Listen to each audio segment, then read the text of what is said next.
Hello guys, welcome to our channel Rebirth of Girls Body Part 17. Chapter 81 एक और शब्द अपने मुंह से निकाला तो यही गाड़ दूंगा। तभी रॉकी की बाइक वहां रुकती है। वो बहुत स्टाइल के साथ अपने बाइक से उतरता है, लेकिन जब देखता है कि उसके दोस्त उसकी जीत पर खुश नहीं हो रहे हैं तो वो हैरान हो जाता है। लेकिन उसे सबसे बड़ा झटका तब लगता है जब वो वहां विधि और सिद्धार्थ को देखता है, क्योंकि उसे समझ ही नहीं आता है कि ये लोग कैसे जीत सकते हैं, क्योंकि वो खुद शॉर्टकट रास्ते से आया है और विधि ने उसे क्रॉस नहीं किया है। उसे विश्वास ही नहीं हो रहा था कि विधि उसे हरा सकती है। तभी सिद्धार्थ रॉकी के सामने आके खड़ा हो जाता है और बाकी बंदरों की टोली भी उसके पीछे खड़ी हो जाती है। सभी के चेहरे पर घमंड नजर आ रहा था। फिर सिद्धार्थ कहता है, चलो हार गए तुम, एक बच्ची से यही कहा था ना तुमने इसे। फिर बोलो माफी मांगने के लिए मुहूर्त निकाले हम, या खुद माफी मांग लोगे। वहीं रॉकी का चेहरा पूरी तरह काला पड़ा हुआ था। वो अपनी बेइज्जती के साथ हार दोनों चीज बर्दाश्त नहीं कर पा रहा था, लेकिन अभी तो उसे और बेइज्जत होना था। रॉकी फिर थोड़ा पीछे होता है और कहता है, माफी? और मैं बिल्कुल नहीं, और गलत ही क्या कहा मैंने? तुझसे ज्यादा तो ये ऋषभ इसकी चिंता करता है। और वैसे भी ऋषभ को मुझसे बेटर तो तू जानता होगा ना, कि कैसे ये लड़कियों को अपने प्यार के जाल में फंसाता है और उसे सुइसाइड करने पर मजबूर करता है। उसकी ये बात सुनकर ऋषभ 2 कदम पीछे हो जाता है। वही विधि, विराट और राधिका हैरानी से कभी ऋषभ को देखते हैं तो कभी सिद्धार्थ को। लेकिन तभी सिद्धार्थ गुस्से में रॉकी गला पकड़ लेता है। वही रॉकी ने ये उम्मीद नहीं की थी, इसलिए वो सेल्फ डिफेंस नहीं कर पाता है, और बाकी सभी हैरानी से सिद्धार्थ को देखने लगते हैं। सिद्धार्थ जो ऋषभ से कभी सीधे मुंह बात नहीं करता, वो आज ऋषभ के बारे में उल्टा बोलने पर सिद्धार्थ ने रॉकी का गला ही पकड़ लिया है। सिद्धार्थ रॉकी को गुस्से से घूर रहा था तो लिली सिद्धार्थ के पास आके कहती है, सीड उसे छोड़ दो, मर जाएगा, प्लीज छोड़ दो इसे। तो सिद्धार्थ अपनी लाल आंखों से लिली को घूरता है, जिससे वो डर से 2 कदम पीछे हो जाती है। फिर सिद्धार्थ रॉकी को दांत पीस के कहता है, अगर ऋषभ के बारे में एक और शब्द अपने मुंह से निकाला तो यही गाड़ दूंगा, किसी को पता भी नहीं चलेगा तेरे बारे में, और ये तेरे दोस्त भी किसी को बताने की हिम्मत नहीं कर पाएंगे। जब सब देखते हैं कि रॉकी की हालत पूरी तरह बिगड़ गई है तो ऋषभ आके उससे रॉकी को छुड़ाता है, तो सिद्धार्थ गुस्से में रॉकी को जमीन पर फेंक देता है। उसके छोड़ते ही रॉकी बुरी तरह से खांसने लगता है। शायद अगर 2 मिनट और सिद्धार्थ उसका गला पकड़ता तो रॉकी का राम नाम सत्या हो जाता। और फिर सिद्धार्थ कहता है, खुद के गिरेबान में झांक के देख साले, तूने उसके साथ क्या किया था? तेरे कारण वो कितने डिप्रेशन में रही थी, और उसके बाद दूसरे के बारे में अपनी इस गंदी जुबान से कुछ शब्द निकालना। तब तक विधि आके सिद्धार्थ को गले लगा के शांत करने लगती है, और राज जाके रॉकी से कहता है, निकल यहाँ से अगर जिंदा बचना चाहता है तो। उसके ऐसा बोलते ही रॉकी के दोस्त उसे संभाल के खड़ा करते हैं और फिर वो वहां से निकल जाते हैं, लेकिन रॉकी के आंखों में काफी ज्यादा गुस्सा था। उनके जाने के बाद सिद्धार्थ भी काफी हद तक शांत हो चुका था। तभी ऋषभ उसके पास आता है और कहता है, थैंक यू। ऋषभ का थैंक यू सुनने के बाद तो सिद्धार्थ के तन बदन में आग लग जाती है, और वो ऋषभ को घूर के देखता है और कहता है, अपना थैंक यू अपने पास रख। और हाँ, इस गलतफहमी में तो बिल्कुल मत रहना कि मैंने तुझे माफ कर दिया है। नहीं, बिल्कुल भी नहीं, बस तुझे गलत बोलने और सजा देने का हक मैंने किसी और को नहीं दिया है इसलिए, वरना तू मेरे लिए कोई मायने नहीं रखता। ये बोल के सिद्धार्थ अपनी मुंह फेर लेता है। वहीं ऋषभ के चेहरे पर हल्की सी मुस्कुराहट आ जाती है। आज भी सीट के लिए वो मायने तो रखता है, बस उसका गुस्सा उससे भी बड़ा है। उसके बाद सभी अपने अपने मंजिल की ओर निकल पड़ते हैं। राजप्रीत को छोड़ने उसके घर चला जाता है। सिद्धार्थ, विधि और स्वयं भी अपने घर आ जाते हैं, और बाकी सभी भी अपने अपने घर चल पड़ते हैं। इधर सिद्धार्थ अपने अपार्टमेंट के नीचे बाइक रोकता है और गुस्से में अकेले ही ऊपर चल पड़ता है। विधि उसके पीछे जाती है, लेकिन तब तक लिफ्ट बंद हो चुका था, जिससे विधि का मुंह बन जाता है। खड़ूस कहीं का, मुझ पर किस बात का गुस्सा उतार रहा है? मैंने तो इससे कुछ बोला भी नहीं है, देखना अब मैं भी इससे बात नहीं करूंगी। तब तक उससे पीछे खड़ा स्वयं, जो विधि का सिद्धार्थ को कोसना सुन रहा था, उसे हंसी आ जाती है। वो बोलता है, लेडी डॉन, तुम तो बस सीट को घूर के देखती लेना, उसकी तो हालात वैसे ही खराब हो जाएगी, या फिर उसे किस करना, उससे भी उसकी बैंड बज जाएगी। स्वयं की बात सुनकर विधि घूर के स्वयं को देखती है और कहती है, तुम कहना क्या चाहते हो कि मैं तुम्हारे दोस्त पर जुल्म करती हूँ, उसे डरा धमका के रखती हूँ? स्वयं बेफिक्री से कहता है, इसमें कोई शक है क्या? तुम तो सबको डरा धमका के रखती हो। उसकी बात सुनकर विधि गुस्से में स्वयं को मारने को होती है कि तब तक लिफ्ट खुलता है और वो भाग के लिफ्ट के अंदर घुस जाता है, लेकिन पागल विधि भी तो वही है, वो लिफ्ट में नहीं घुसेगी, बस वो भी घुस गई लिफ्ट में। थोड़ी देर में उनके फ्लो पर लिफ्ट रुका और विधि स्टाइल से उससे बाहर निकली। उसके बाद उससे मरियल सी हालत में स्वयं निकला, अपना थोबड़ा पकड़ के, क्योंकि पीट चुका था वो विधि सी बेचारा। इधर विधि अपार्टमेंट के अंदर आती है तो उसे सिद्धार्थ कहीं नजर नहीं आता है, तो वो अपने रूम जाती है तो उसे वहां भी सिद्धार्थ कहीं नजर नहीं आता, तो वो बालकनी चेक करती है तो उसे वहां भी सिद्धार्थ नजर नहीं आता है। तो वो वापस रूम आ जाती है तो उसे बाथरूम से पानी गिरने की आवाज आने लगती है, तो वो वहीं बैठकर उसका इंतजार करने लगती है। लेकिन 45 मिनट हो जाता है लेकिन सिद्धार्थ बाहर नहीं आता, तो विधि अपनी जगह से खड़े होके जाके बाथरूम के गेट का नोब घुमाती है, लेकिन ये क्या, गेट तो खुला हुआ है। विधि अंदर जाती है तो हैरान रह जाती है। सिद्धार्थ बस बॉक्सर में था और उस वक्त वो शॉवर के नीचे अपनी आंखें बंद करके खड़ा था। वही गेट खुलने की आवाज से सिद्धार्थ अपनी आंखें खोल के उस तथा देखता है तो विधि और भी ज्यादा हैरान रह जाती है, क्योंकि उसकी आंखें पूरी तरह लाल थी, ऐसा लग रहा है जैसे वो रो रहा था। विधि जल्दी से आके पानी को हल्का हाथ लगाती है तो पानी बिल्कुल ठंडा था। वो जल्दी से शॉवर बंद करती है और सिद्धार्थ का बाजू पकड़ के कहती है, पागल हो गए हो, इस वक्त इतने ठंडे पानी के नीचे इतनी देर से खड़े हो, बीमार पड़ जाओगे, अक्ल नहीं है क्या? लेकिन सिद्धार्थ को इस वक्त किसी के सहारे की जरूरत थी। विधि उसके लिए वो सहारा थी, क्योंकि वो विधि और सबसे ज्यादा भरोसा और उससे सबसे ज्यादा प्यार करता था। वो तुरंत विधि के गले लगकर रोने लगता है, जिससे विधि बुरी तथा हिल जाती है। सिद्धार्थ बिल्कुल बच्चों की तरह रो रहा था। विधि भी उसके पीठ को सहलाकर उसे शांत कराने की कोशिश करने लगती है। लेकिन विधि इतना तो समझ रही थी कि ये आंसू किसी लड़की की है, जिससे उसके दिल में दर्द हो रहा था। अगर अभी सिद्धार्थ नॉर्मल होता तो वो सिद्धार्थ का कॉलर पकड़ के पूछती कि कौन है वो चुड़ैल, लेकिन अभी उसकी हिम्मत ही नहीं हो रही थी पूछने की। लेकिन फिर भी वो कांपती आवाज में पूछती है, बहुत प्यार करते थे क्या तुम मुझसे? सिद्धार्थ रोते हुए कहता है, आज भी करता हूँ। उसकी खुशी से मेरी खुशी थी और उसकी खुशी ऋषभ में थी, लेकिन उसने उसे ठुकरा दिया, जिस कारण उसने।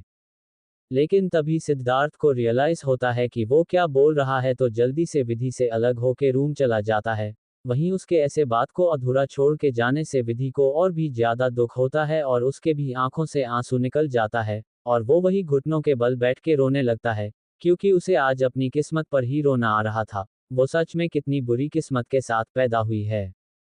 पहले उसने एक गलत इंसान से प्यार किया और आज जब वो सिद्धार्थ के प्यार में पड़ी तो वो भी किसी और से इतना ज्यादा प्यार करता है कि उसके लिए ऐसे आंसू बहा रहा है। फिर वो खुद को संभाल के अपनी जगह से खड़ी होती है और वो बाथरूम से बाहर आती है तो देखती है कि सिद्धार्थ बालकनी में किसी से फोन पर बात कर रहा है। तो वो अपना कपड़ा निकालकर चेंज करने वापस बाथरूम चलिए जाती है। थोड़ी देर बाद वो चेंज करके आती है तो देखती है कि सिद्धार्थ अभी भी बालकनी में ही है और किसी से फोन पर ही बात कर रहा है। लेकिन विधि की हिम्मत नहीं होती कि वो उसके पास जाए, क्योंकि उसे भी इस वक्त बहुत रोना आ रहा था। इसलिए वो रूम से बाहर निकल जाती है। तो देखती है, राज और स्वयं डाइनिंग टेबल पर बैठे कुछ खा रहे हैं, तो वो भी उनके पास जाके बैठ जाती है। विधि का ऐसा मुरझाया हुआ चेहरा देख के राज उससे पूछता है, क्या हुआ? सिद्धार्थ के कारण परेशान हो? विधि अपना सिर डाइनिंग टेबल पर रख के कहती है, पता नहीं मेरी लाइफ में क्या लिखा है, मेरी किस्मत ही खराब है, मुझे नहीं पता था कि सिद्धार्थ किसी और से प्यार करता है।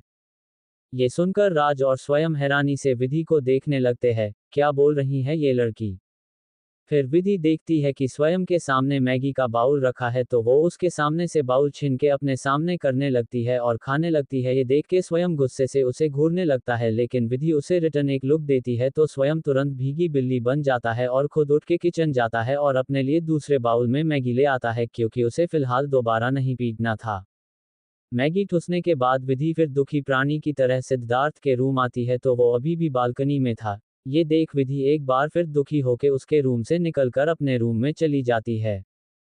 इधर सिद्धार्थ बालकनी से वापस अपने रूम आता है तो अब उसका मूड काफी अच्छा था, लेकिन रूम में उसे विधि कहीं भी नजर नहीं आती है, जिससे उसकी आईब्राउ ऊपर हो जाती है। ये लड़की कहाँ है, अभी तक रूम क्यों नहीं आई?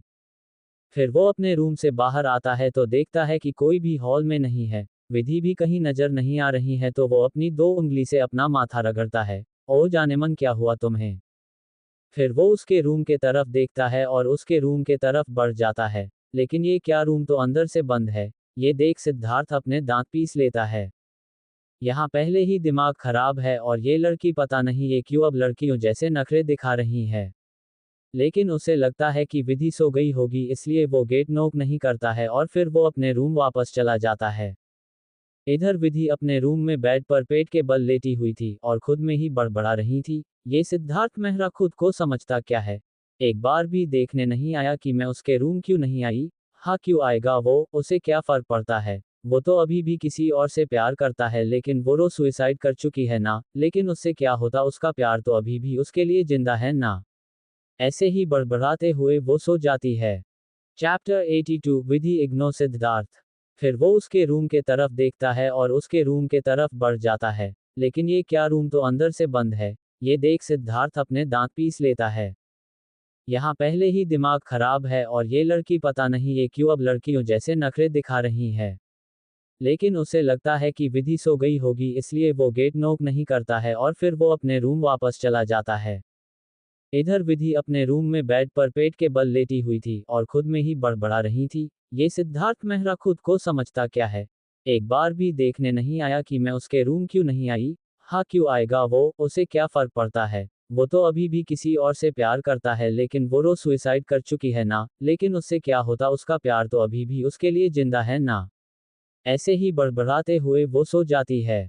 अब आगे। अगली सुबह विधि जल्दी से सोकर उठती है, अपना एक्सरसाइज करती है, फिर तैयार होके हॉल आती है तो अभी 8 ही बज रहा था। 9 बजे वो कॉलेज के लिए निकलते हैं रोज।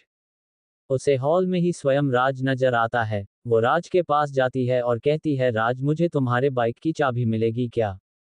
राज हैरानी से विधि को देखता है और कहता है, क्या हुआ विधि, तुम्हें क्यों चाहिए चाबी। तुम तो सीट के साथ जाती हो ना, और उसके बाइक की चाबी जहां तक मुझे पता है तुम्हारे पास ही रहती है। उसकी बात पर विधि मुंह बनाती है और अपनी पॉकेट से सिद्धार्थ के बाइक की चाबी निकाल के वही डाइनिंग टेबल पर रख देती है और कहती है, अब दोगे अपने बाइक की चाबी या नहीं देना चाहते हो। उसके ऐसे बोलने पर राज अपनी दोनों आईब्राव उठाता है, फिर बोलता है, वेट शायद चाबी रूम के हैं, मैं लेके आता हूँ। बोल के वो अपने रूम चला जाता है। थोड़ी ही देर में राज लाके विधि को चाबी दे देता है और विधि बाहर जाने लगती है तो राज उसे टोकते हुए कहता है, अरे कहाँ चल पड़ी, ब्रेकफास्ट तो कर लो, अभी तो कॉलेज में काफी टाइम है। विधि बाहर जाते हुए कहती है, मैं बाहर ही ब्रेकफास्ट करूंगी और मुझे कुछ जरूरी काम है, इसलिए मैं जल्दी जा रही हूँ। फिर विधि वहां से निकल जाती है और बस शहर के चक्कर लगाना शुरू कर देती है, क्योंकि अभी उसे 1 घंटा पार करना था। दूसरी तरफ सिद्धार्थ को काफी रात तक नींद नहीं आई थी, ये सोच सोच के कि विधि आज अपने रूम क्यों चली गई, जबकि वो रोज जबरदस्ती उसके रूम में आती है उसके मना करने के बावजूद। लेकिन सच तो ये है कि सिद्धार्थ को भी अब विधि की आदत हो गई है। इसलिए वो सुबह भी काफी देर से उठा और फिर तैयार होके 8:40 में रूम से बाहर आया। तो उसे हैरानी हुई कि विधि अभी तक सोकर नहीं उठी है, इसलिए वो विधि के रूम को नॉक करने लगता है। तभी राज और स्वयं भी अपने रूम से बाहर आते हैं। सिद्धार्थ को विधि के रूम के बाहर देख के राज के चेहरे पर स्माइल आ गई और वो उसके करीब जाके हल्का खांसता है, जिससे सिद्धार्थ उसके तरफ देखता है तो राज कहता है, विधि को कुछ काम था तो 8 बजे ही निकल गई। ये सुनकर सिद्धार्थ के माथे पर सिलवटें उभर जाती है और वो फिर राज से पूछता है, लेकिन वो गई कैसे, मेरी बाइक की चाबी तो डाइनिंग टेबल पर पड़ी हुई है। सिद्धार्थ के ऐसा पूछने पर राज तुरंत वहां से पलट कर डाइनिंग टेबल के तरफ जाते हुए कहता है, वो तेरे बाइक की चाबी रख गई और मुझसे मेरे बाइक की चाबी ले गई। राज की बात सुनकर सिद्धार्थ के दिल में दर्द होता है, उसकी जानेमन उसकी बाइक की चाबी यहां रख कर राज से उसकी चाबी लेकर गई है, आखिर हुआ क्या है उसकी जानेमन को। फिर राज डाइनिंग टेबल पर आके बैठ जाता है और स्वयं भी अपनी जगह बैठकर जल्दी जल्दी अपने प्लेट में नाश्ता निकाल कर कहता है, वैसे सीड, ऐसा क्या किया है तूने कि लेडी डॉन बिना नाश्ता किए चली गई, जबकि हम सभी जानते हैं वो खाने की कितनी शौकीन है। उसकी बात सुनकर सिद्धार्थ, जो अभी डाइनिंग टेबल पर बैठने वाला था, वो रुक जाता है और कहता है, टिम लॉग ब्रेकफास्ट करो, मेरा अभी मन नहीं है। और वो भी अपने बाइक की चाबी लेके निकल जाता है। सिद्धार्थ के ऐसे जाने पर स्वयं कंफ्यूज होके उसे जाते हुए देखता है, फिर राज से पूछता है, ये क्यों चला गया अब बिना ब्रेकफास्ट किए हुए। राज मुस्कराता है और कहता है, तू नहीं समझेगा, जब तुझे प्यार होगा तब तुझे समझ आएगा, फिलहाल चल हम ब्रेकफास्ट करते हैं, बहुत जोरों की भूख लगी है। स्वयं भी उसके बात पर सिर हिला देता है और दोनों नाश्ता करने लगते हैं और फिर दोनों साथ में ही कॉलेज निकल जाते हैं। इधर कॉलेज का टाइम होते ही विधि कॉलेज पहुंच जाती है तो उसे गेट पर ही विराट और राधिका एक साथ बाइक पर नजर आ जाते हैं। तो वो उनका वही वेट करने लगती है, तभी वहां सिद्धार्थ भी पहुंच जाता है और विधि को गेट पर खड़ा देख वो अपनी बाइक वही रोक देता है। इस तरह अपने सामने बाइक रुकते देख विधि हैरान रह जाती है, लेकिन जैसे ही अपने सामने सिद्धार्थ को देखती है उसका मुंह बन जाता है और वो अपना मुंह फेर कर अंदर जाने लगती है। ये देख सिद्धार्थ की भावे सिकुड़ जाती है और वो खुद में बड़बड़ाता है, क्या जाने मन मुझे इग्नोर कर रही है। गधा कहीं का। सही बोलती है इसकी जाने मन, इसे बेल बुद्धि। इसे अभी तक समझ नहीं आया कि विधि इसे इग्नोर कर रही है। खैर वो अपनी बाइक थोड़ी आगे बढ़ा के विधि के बगल में फिर से रोकता है और कहता है, जाने मन तुम आज जल्दी क्यों निकल गई घर से, और तुम उस राज की बाइक लेके क्यों आई। उसे ये बात बोलते हुए काफी जलन महसूस हो रही थी। विधि अपनी आंखें छोटी करके सिद्धार्थ को देखती है, फिर कहती है, मेरा मन हुआ आज राज की बाइक चलाने का। तुम्हारी बाइक तो रोज चलाती हूँ और मुझे कुछ काम था इसलिए जल्दी आई। और अब मुझे अपनी क्लास जाना है तो बाद में मिलते हैं, बोल के वो अपने बाल झटक के वहां से चली जाती है। वही सिद्धार्थ उसे जाते हुए देखता रहता है, फिर अपना सिर हिला के अपनी बाइक पार्किंग एरिया में लगा के वो भी अपने क्लास चला जाता है। इधर विधि अपने हमेशा वाले लास्ट बेंच में जाके बीच में बैठी थी, तभी राधिका और विराट भी वहां पहुंच जाते हैं। लेकिन विधि तो अपने ही ख्यालों में खोई हुई थी, इसलिए उसने उन पर ध्यान ही नहीं दिया।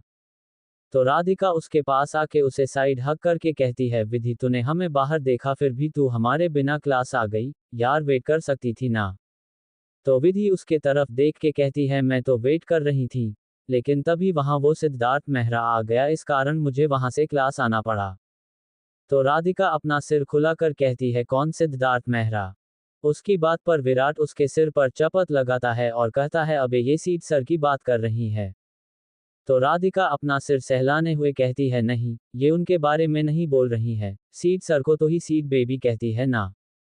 उसकी बात सुनकर विधि अपने दांत पीस लेती है और गुस्से में कहती है, भागो तुम यहाँ से, बड़ी आई, मैं उस सिद्धार्थ मेहरा की बात नहीं कर रही कहने वाली, मैं उसी बैल बुद्धि की बात कर रही हूँ।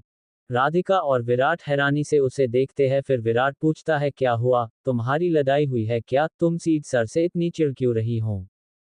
विधि कुछ जवाब देती उससे पहले ही प्रोफेसर आ जाते हैं और उनकी क्लास स्टार्ट हो जाती है।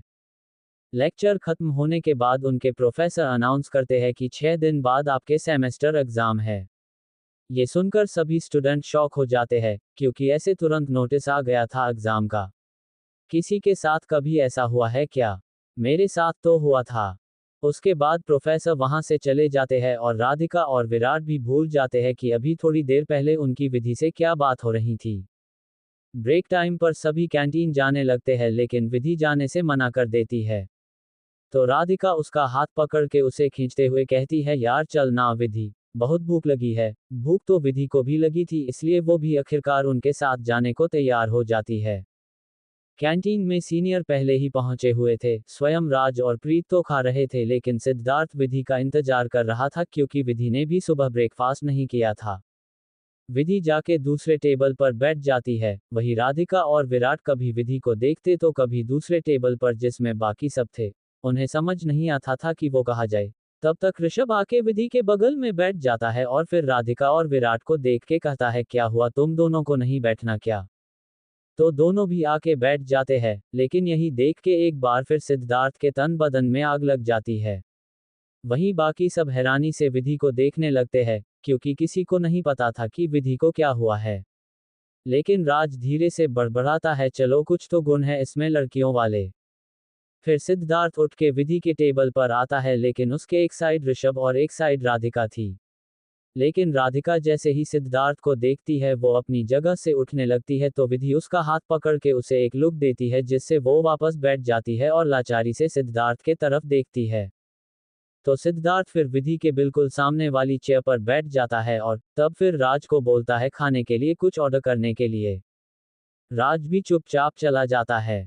फिर सिद्धार्थ विधि को घूर के देखता है और कहता है, जाने मन अब बताओगी कि ये सब क्या ड्रामा है। विधि अपना सिर उठा के सिद्धार्थ के तरफ देखती है और कहती है, क्या ड्रामा, क्या बोल रहे तो तुम। तो सिद्धार्थ अपनी मुट्ठी कस लेता है, फिर कहता है ये सब क्या है, तुम मुझे इग्नोर क्यों कर रही हो। विधि फिर से एक निकली स्माइल पास करके कहती है, मैं तुम्हें इग्नोर नहीं कर रही हूँ, बस एग्जाम को लेके थोड़ी टेंशन है। तब तक उनका ऑर्डर आ जाता है। विधि सैंडविच और मैगी लेके बैठी थी, सभी अपना अपना खा रहे थे। वहीं सिद्धार्थ बैठ के विधि को घूर रहा था, जो बहुत अच्छे से ऋषभ से बात कर रही थी, लेकिन उससे बात करने टाइम विधि के बात करने में बस जबरदस्ती महसूस हो रहा था।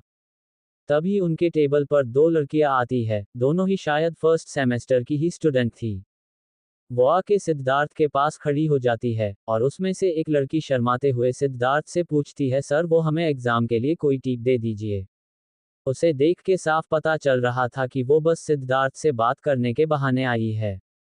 वहीं उस लड़की को बड़ी अदा के साथ बात करते देख विधि की आंखें छोटी हो जाती है। लेकिन सिद्धार्थ उसकी तरफ नहीं देख रहा था, ये देख के विधि को थोड़ी तस्लीम होती है, लेकिन विधि के एक्सप्रेशन सिद्धार्थ बाबू नोटिस कर लेते हैं। तो वो उस लड़की के तरफ देख के मुस्करा देता है, जिससे वो लड़की शर्मा जाती है। फिर सिद्धार्थ मुस्करा के पूछता है, तुम्हारा नाम क्या है।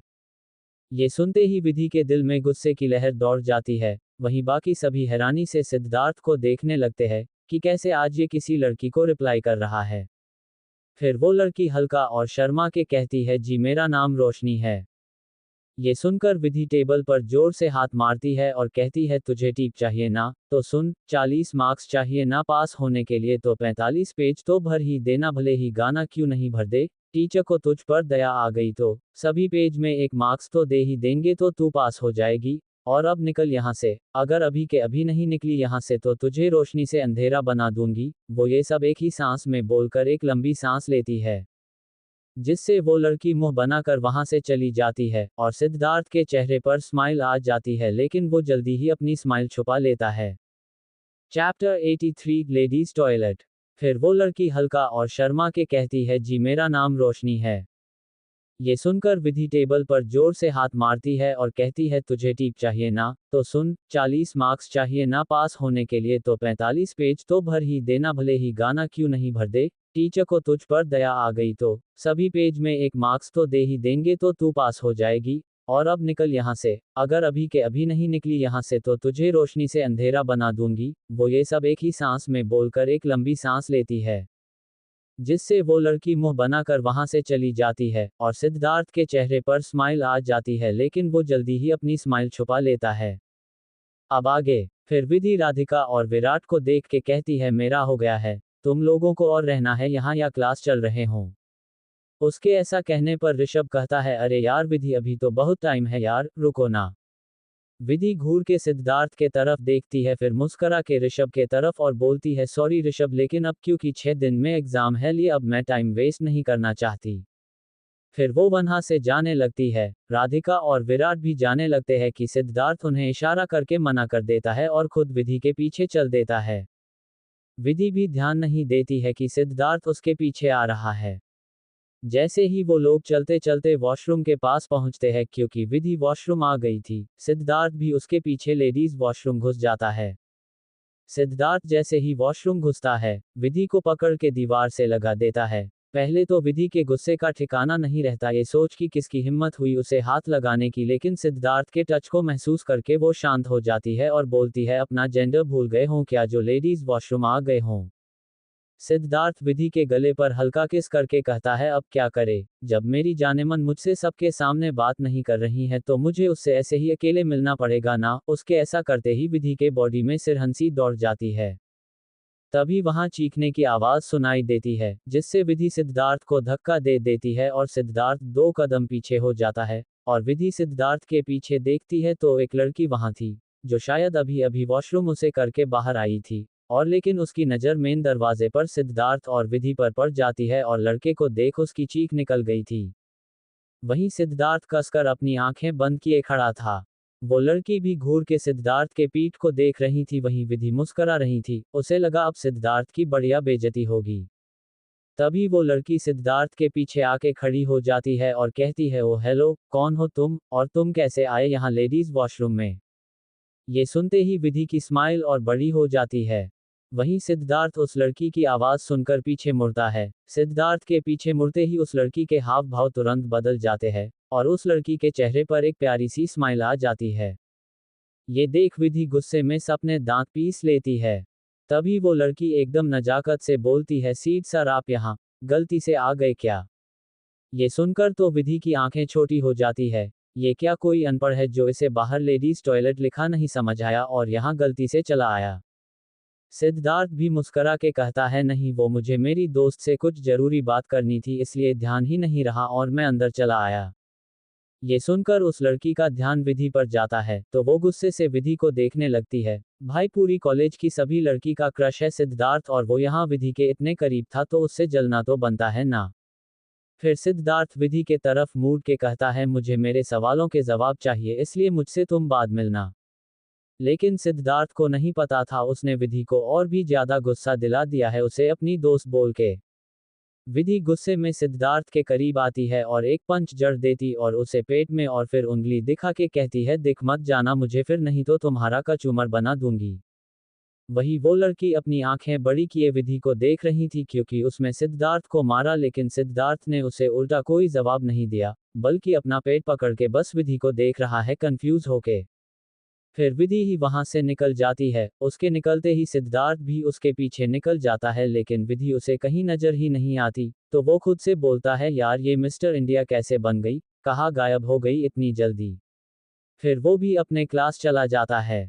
ऐसे ही 5 दिन निकल जाते हैं। सिद्धार्थ विधि से बात करने की कोशिश करता लेकिन विधि एग्जाम का बहाना बनाकर उसे इग्नोर कर देती और अलग रूम में रहती। लेकिन सिद्धार्थ अभी तक समझ नहीं पाया था कि विधि उससे बात क्यों नहीं कर रही है। उसने बहुत बार विधि से इस बारे में बात करने की कोशिश की लेकिन उसका कोई फायदा नहीं हो रहा था। कल से एग्जाम शुरू थे। विधि अपने रूम में बैठकर अपनी तैयारी कर रही थी। तभी उसके रूम का गेट नॉक होता है जिससे वो कस के अपनी आंखें बंद कर लेती है। क्योंकि उसे पता था कि गेट रहा कौन है इसलिए वो उसे इग्नोर कर देती है। तो एक बार फिर से गेट नॉक होता है तो वो उठकर गेट खोलने जाती है क्योंकि उसे पता था सिद्धार्थ उसे ऐसे ही परेशान करता रहेगा लेकिन उसे पढ़ने नहीं देगा। वो जैसे ही गेट खोलती है सिद्धार्थ उसे साइड करके रूम में घुस जाता है और उसके बेड में आके लेट जाता है। Chapter 84 exam. उसने बहुत बार विधि से इस बारे में बात करने की कोशिश की लेकिन उसका कोई फायदा नहीं हो रहा था। कल से एग्जाम शुरू थे। विधि अपने रूम में बैठकर अपनी तैयारी कर रही थी। तभी उसके रूम का गेट नॉक होता है जिससे वो कस के अपनी आंखें बंद कर लेती है। क्योंकि उसे पता था कि गेट रहा कौन है इसलिए वो उसे इग्नोर कर देती है। तो एक बार फिर से गेट नॉक होता है तो वो उठकर गेट खोलने जाती है क्योंकि उसे पता था सिद्धार्थ उसे ऐसे ही परेशान करता रहेगा लेकिन उसे पढ़ने नहीं देगा। वो जैसे ही गेट खोलती है सिद्धार्थ उसे साइड करके रूम में घुस जाता है और उसके बेड में आके लेट जाता है। अब आगे विधि सिद्धार्थ को अपने में पर लेटते देख अपनी आंखें छोटी कर लेती है और फिर उसके पास आके अपने कमर पर अपने रख के कहती है, तुम मेरे रूम में क्या कर रहे हो, रूम छोड़ो, तुम मेरे बेड पर क्या कर रहे हो। विधि की बात सुनकर सिद्धार्थ अपने दोनों हाथ अपने सिर के नीचे करके कहता है, वही जानेमन जो तुम मेरे रूम में मेरे बेड पर करती हो, सोने आया हूँ यहाँ। विधि अपनी आंखें रोल करके कहती है, तुम अपने रूम में भी सो सकते हो ना, तो जाओ अपने रूम वापस। सिद्धार्थ अपनी आंखें बंद करके कहता है, देखो जानेमन बहुत नाटक हुआ तुम्हारा, मैं कितने दिन से बर्दाश्त कर रहा हूँ। देखो कल एग्जाम है और मुझे अभी एक अच्छी नींद चाहिए और तुमने मुझे अपनी आदत लगा दी है, मुझे तुम्हारे बिना नींद नहीं आती है, प्लीज आज कोई ड्रामा नहीं।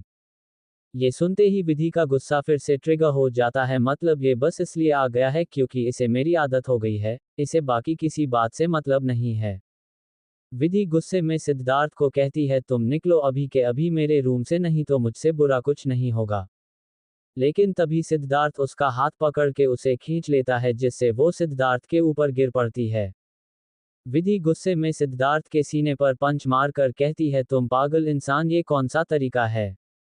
तो सिद्धार्थ उसकी कमर में अपने हाथ लपेट के कहता है, जानेमन मुझे सोना है और तुम अभी गुस्सा करने के मूड में हो इसलिए मुझे तुम्हें ऐसे बेड और लाना पड़ा, चलो तुम भी सो जाओ, तुम्हारा भी तो एग्जाम है ना। विधि अपने कमर से सिद्धार्थ की पकड़ छुड़ाते हुए कहती है, छोड़ो मुझे तुम्हारे साथ नहीं सोना, छोड़ो मुझे। सिद्धार्थ अपनी आंखें बंद करके कहता है, कोई फायदा नहीं है जानेमन, कितना भी कोशिश कर लो लेकिन तुम खुद को मुझसे दूर नहीं कर पाओगी, तुम्हें अब जिंदगी भर मेरे साथ ऐसे ही सोना है। उसकी बात सुनकर विधि के आंखों में आंसू आ जाता है। वो अपनी आंसू रोकने की कोशिश करती है लेकिन फिर भी एक बूंद आंसू सिद्धार्थ के गले में गिर जाती है, जिससे सिद्धार्थ अपनी आंखें खोल के हैरानी से विधि को देखने लगता है और उसकी पकड़ भी विधि के कमर पर ढीली हो जाती है। सिद्धार्थ फिर विधि के गाल पर हाथ रख के कहता है, क्या हुआ जाने मन, तुम रो रही हो?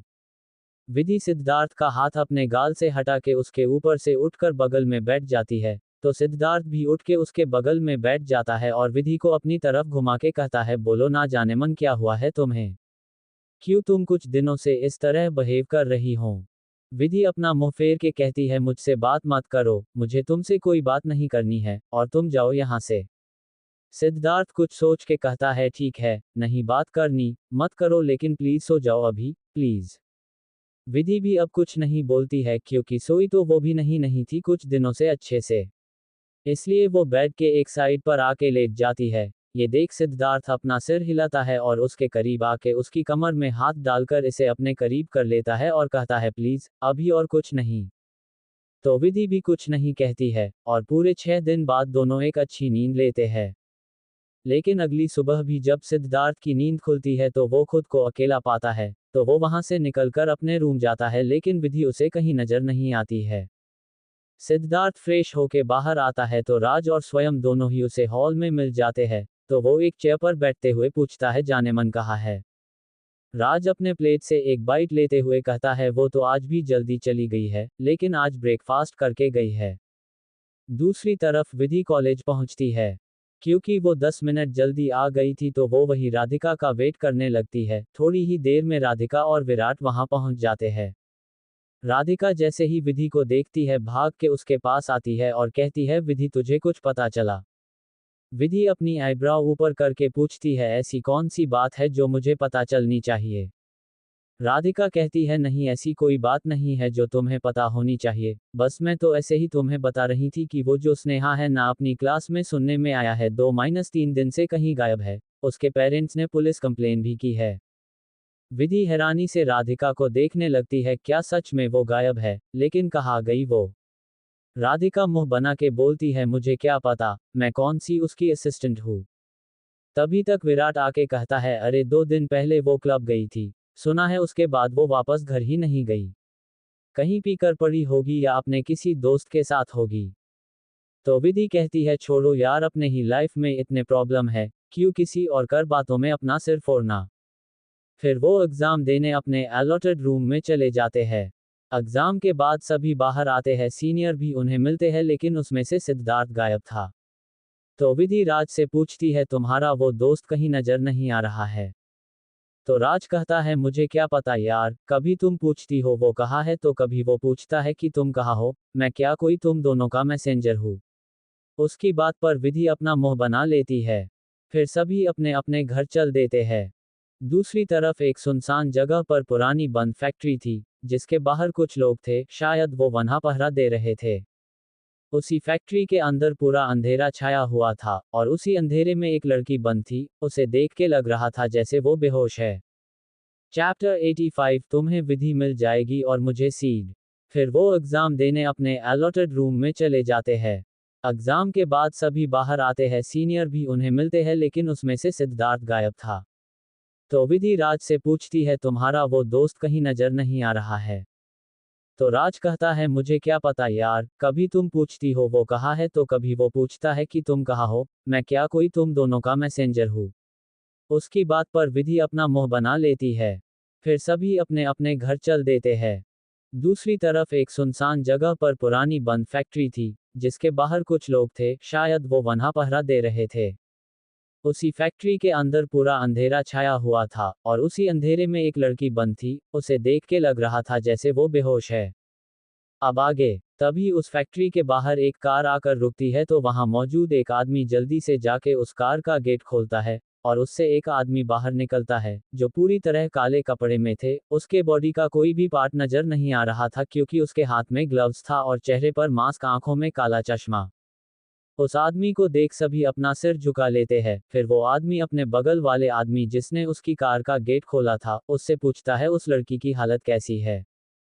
तो वो दूसरा आदमी कहता है, बॉस हमने बहुत अच्छे से उसका ख्याल रखा है, बस पहले दिन उसे भूखा रखा, जैसा आपने कहा था, फिर उसे टाइम से खाना दे रहे हैं लेकिन वहाँ हल्की सी भी रोशनी नहीं होने देते, वो उस दिन से अंधेरे में ही है, जिस कारण वो लड़की कभी कभी डर से बेहोश हो जाती है।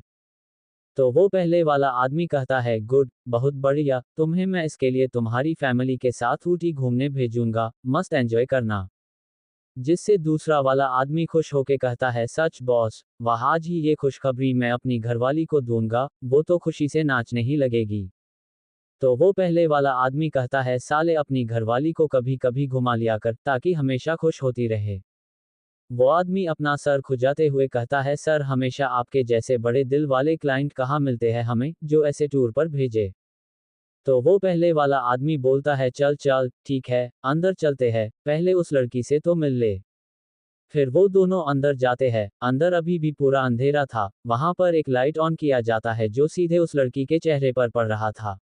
और वो आदमी उसी लड़की के सामने चेयर लगा के बैठ जाता है। फिर वो पहले वाला आदमी कहता है, केतन इसे जगह तो बहुत सो चुकी, ये थोड़ा इससे बात तो किया जाए। केतन जल्दी से उस लड़की के ऊपर बर्फ वाला पानी डाल देता है जिससे वो लड़की अचानक ही जाग जाती है। आह, कौन है, कौन है? उस लड़की की आवाज सुनकर वो लड़का हंसता है, हा हा हा, तो स्नेहा कैसी हो तुम? स्नेहा किसी आदमी की आवाज सुनकर अपनी आंखें खोलती है लेकिन इसे उस आदमी का चेहरा नहीं दिखता है, तो वो गुस्से में चिल्ला के कहती है, कौन हो तुम? और तुम्हारी हिम्मत कैसे हुई मुझे किडनैप करने की? तो वो आदमी कहता है, लेकिन मैंने तुम्हें किडनैप कहाँ किया है, तुम्हें तो बस एक अंधेरे कमरे में बंद किया है, जैसे तुमने बंद किया था विधि को। ये सुनते ही स्नेहा का दिमाग सुन्न पड़ जाता है और वो डरते हुए पूछती है, को कौन हो तुम? मैंने ऐसा कुछ नहीं किया है। तुम किस विधि की बात कर रहे हो? ये सुनकर वो आदमी अपना हाथ अपने गर्दन के पीछे रगड़ता है और फिर अपनी गर्दन टेढ़ी करके केतन को कहता है, केतन जरा इसे याद दिला तो। ये सुनते ही केतन स्नेहा के पास जाता है और उसे खींच के एक थप्पड़ लगा देता है जिससे स्नेहा का चेहरा एक तरफ हो जाता है। फिर वो आदमी पूछता है, याद आया मैं किसकी बात कर रहा हूँ, या और याद दिलाऊं? तो स्नेहा तुरंत कहती है, देखो कौन हो तुम मेरे डैड को नहीं जानते हो, वो तुम्हें छोड़ेंगे नहीं। ये सुनकर वो आदमी पागलों की तरह हंसने लगता है और फिर कहता है, किस बाप की बात कर रही है तू, जो इस वक्त अपनी बेटी को खोजने के बजाय किसी के साथ अपने रात रंगीन कर रहा है, सॉरी दिन रंगीन कर रहा है। खैर मुझे तुझसे और तेरे बाप दोनों से कोई मतलब नहीं है, मुझे तो तू ये बता, तूने विधि को लाइब्रेरी में क्यों बंद किया था? तो स्नेहा फिर कहती है, मैंने किसी को लाइब्रेरी में बंद नहीं किया है। उसके ऐसा बोलते ही वहां साइड के स्क्रीन में एक वीडियो चलता है जो सीसीटीवी वीडियो था उसी लाइब्रेरी के बाहर का, लेकिन शायद उसके बारे में कॉलेज में किसी को पता नहीं था। वो वीडियो देखते ही स्नेहा के चेहरे पर ठंड में भी पसीने आ जाते हैं। फिर वो आदमी पूछता है, और भी सबूत चाहिए? स्नेहा किसी तरह हिम्मत करके कहती है, कौन हो तुम? आशिक लगते हो उसके, बेकार में तुम उसके लिए इतनी बड़ी मुसीबत उठा रहे हो। इतना बोलकर स्नेहा उस आदमी के तरफ देखती है और आगे कहती है, वो घटिया लड़की हमारे कॉलेज के सीनियर को फंसा रही है, और सीट मुझे चाहिए इसलिए मैंने उससे बदला लेने के लिए ये सब किया। अगर तुम चाहो तो हम मिलकर उन दोनों को अलग कर सकते हैं, तुम्हें विधि मिल जाएगी और मुझे सीट।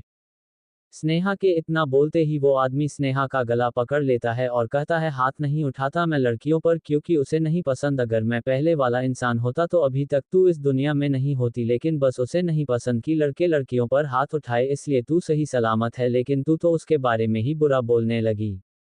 उस आदमी के इतने जोर से गला पकड़ने से स्नेहा की आंखें बाहर आने लगती है, तो वो आदमी स्नेहा को छोड़ के फिर से अपने जगह में स्टाइल से बैठकर कहता है, अक्ल ठिकाने में नहीं आया है तेरा, इसलिए अभी और यहाँ रुक तू, जब तुझे अक्ल आ जाएगा छोड़ देंगे तुझे। और हाँ, विधि से दूर रहना, उसे दर्द कोई दे मैं बर्दाश्त नहीं कर सकता, तो ध्यान रखना इस बात का। फिर वो आदमी बहुत प्यार से कहता है, अच्छा तो तुम अपना ध्यान रखना, अंधेरा रहता है ना, कोई नहीं, जितनी जल्दी तुम्हें अक्ल आएगी उतनी जल्दी तुम यहाँ से जा पाओगी। तो स्नेहा कहती है, कौन हो तुम? उस विधि के लिए मुझसे दुश्मनी तुम्हें भारी पड़ेगी, और वो लड़की तुम्हें कभी नहीं पूछेगी क्योंकि उसमें सिद्धार्थ मेहरा को फंसा रखा है। इस बात पर वो लड़का हंसता है और कहता है, वो बस मुझसे प्यार करेगी, उसे बस मेरा होना, वो किसी और की हो ही नहीं सकती।